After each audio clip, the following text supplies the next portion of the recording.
नमस्कार मु श्री रामकृष्ण साहू आपण को स्वागत जनाई आज आपण मानक गोटे कथा कहबी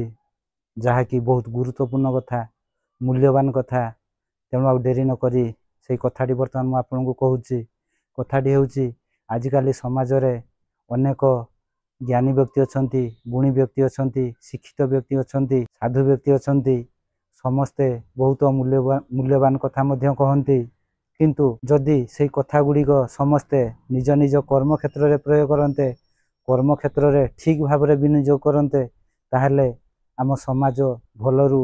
भलतम हो पारंता एदौ सन्देह नहीं। आजिकाली समाज रे कौन होची ना मु धर जाऊ मु गोटे भूल करी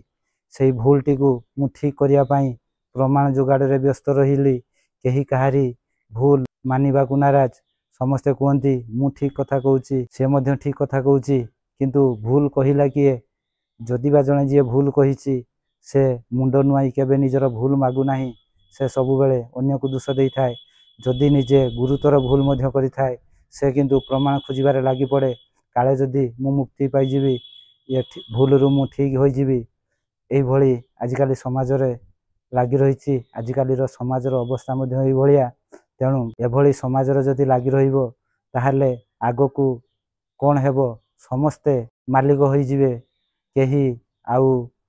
तल श्रेणी रही रहिबे नहीं लेबर हो रहिबे नहीं समस्ते कहिबे मु हेउची मुख्य सी कहबो मु हेउची मुख्य